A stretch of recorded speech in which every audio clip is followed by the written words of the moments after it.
Taban bu dünyada hiç istemez münafık olasan. Hiç istemez daimen ögde gelesen. Bakısa var bazı insanlar var daimen haz ederler ögde gelsinler. Nifak ederler, ona buna tüyum atarlar. Onun bunun üstüne hareket atarlar. Bes ned hatta daimen özleri ögde gelsin. Ilmin nefistedir, ra'il ağnam en gehirden gelir. Kuzuları hepsini ögü cesalar özü en gehirden mutaba eder. Özü qaitti. Özü maqiyet olar kuzulara hepsine. Burada bunun çok bir kuvvetli bir manası var. Eğer istesey bu sıfatı tatbik edesey bu hayatta gerekin mütevazı olasın.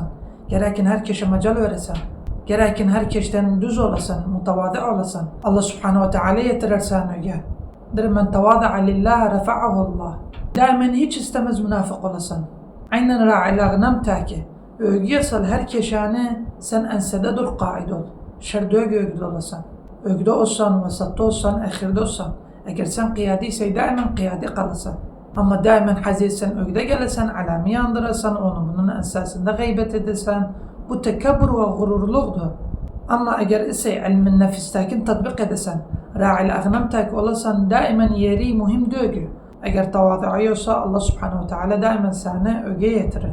Her şey nifak dögü.